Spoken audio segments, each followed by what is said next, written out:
Can you believe that the Tampa Bay Buccaneers are considered one of the biggest losers in NFL history, but have two Super Bowl rings?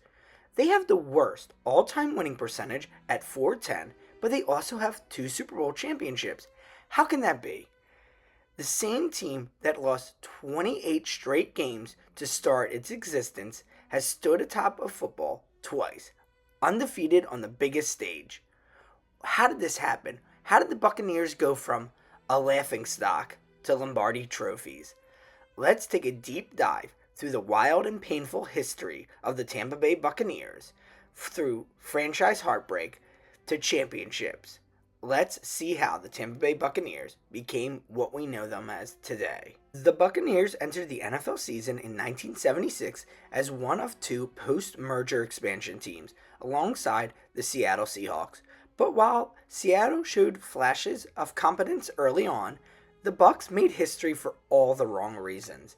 Under head coach John McKay, Tampa Bay's first team was a complete and utter disaster from day one.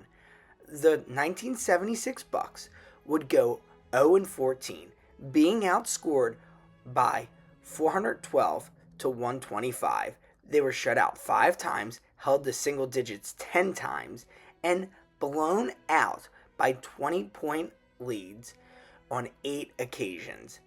And things did not get better for the Bucs early on. In 1977, the Bucs would start the season with 12 more losses, making them the first and only NFL franchise to ever start their history 0-26. They wouldn't secure their first win until Week 13 in the 1977 season, beating the New Orleans Saints 33-14, a game that got Saints head coach Hank Strom fired. One week later, the Buccaneers would go to St. Louis, and they would also beat them, prompting 2 straight wins for the Tampa Bay Buccaneers. With some wins under their belt, the team started to get more and more comfortable, and by 1979, they would make their first playoff run. The Buccaneers shocked the NFL by going 10-6 and winning the NFC Central. It was their first winning season, their first playoff berth, and their first division title.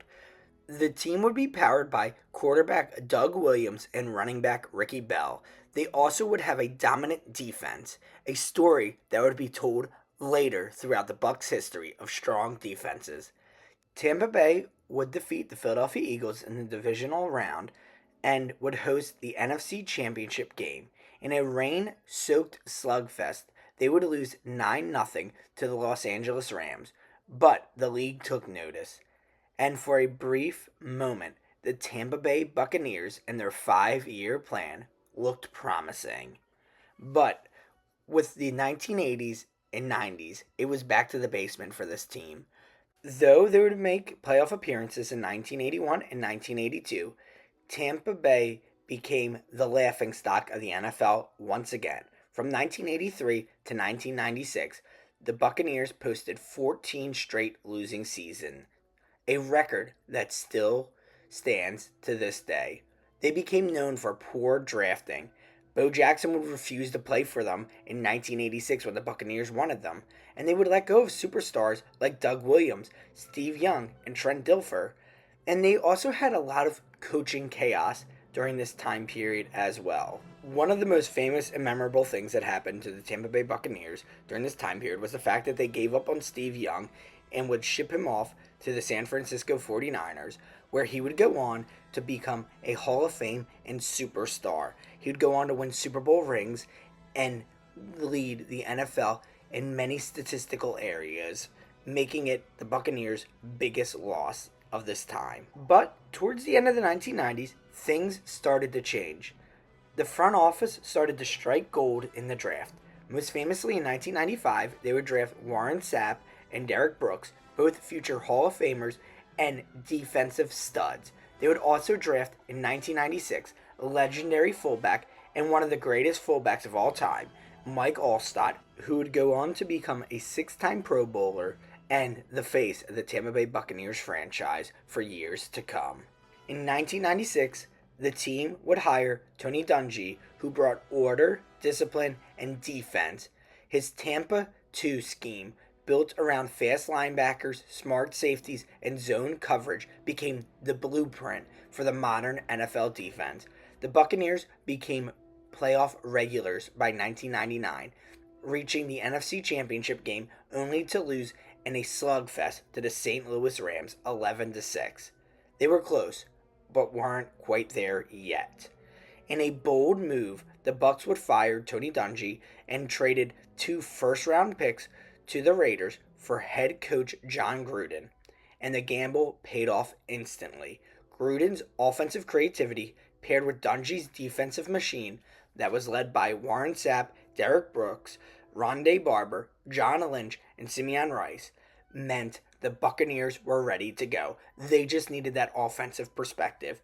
The 2002 Buccaneers would go 12-4, and their defense became legendary. They were number 1 in total defense, number 1 in points allowed, 31 interceptions, and 7 defensive touchdowns. This would all lead to the Bucs obliterating the Oakland Raiders 48-21 and marking perfect football cinema. With Brad Johnson at the helm as the quarterback, it proved that an NFL team could be carried by their defense alone. All they needed to do was score enough to win the game, and the defense would handle the rest of that. Brad Johnson would go down as a legend in the minds of Tampa Bay Buccaneers fans, not because he was a superstar out on the field, but because he was consistent for the Bucs, helping them create offensive series that were successful and making smart plays.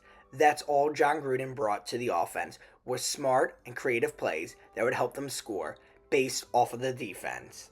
Though they won the Super Bowl, Tampa Bay's history going forward would be that of struggles again. After their Super Bowl, their success would be short-lived. Poor drafting, roster mismanagement, and salary cap issues dragged the team back to becoming mediocre. Between 2003 and 2019, the Buccaneers made the playoffs just twice and failed to win a single postseason game. They cycled through coaches like Gruden, Morris, Smith, and many more. They cycled through quarterbacks like Chris Sims, Josh Freeman, Mike Lennon, Jameis Winston. Each and every single one of them during this time period were considered to be the next big thing. They wanted to recapture the ability to build a team based off a strong defense and a smart quarterback, but the Buccaneers could not put it together. They tried very hard, drafting, trying scouting that would work for them, finding the players, the pieces that would be seen as strong, but they could not figure it out. Most famously was Jameis Winston, the legend from Florida, the man who went to FSU, and they brought him in thinking he could be the new face of the franchise. Winston was famous for being in Florida. He was famous for winning games at FSU, and fans loved him. He was the number 1 overall pick in 2015, and he would then go on to famously throw 30 touchdowns and 30 interceptions in 2019. A perfect picture of what the Buccaneers had become. But all of this would change. All of this would change in an instant with one man. His name would be Tom Brady.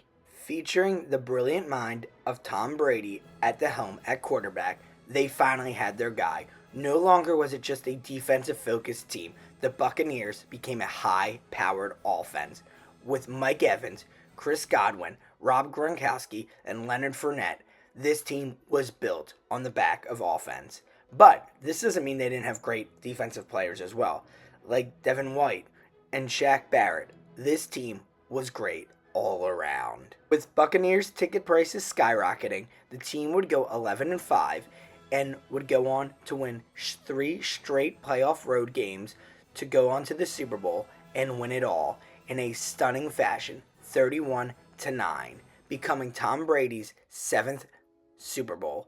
And after this, the Bucs became a playoff contender each and every year. 5 straight playoff appearances, 4 straight NFC South titles, and now they have their franchise quarterback in Baker Mayfield, a guy many gave up on. And Mike Evans has continued his dominance at wide receiver. The legacy of the Buccaneers has been built in tragedy and failures, but Are they back on top? Could they see another Super Bowl in the near future with Baker Mayfield at the helm? That's the question on everyone's mind. Let us know in the comments below if you're a Tampa Bay Buccaneers fan or if you're rooting for them during this NFL season. We'd love to hear from all of you. Thank you.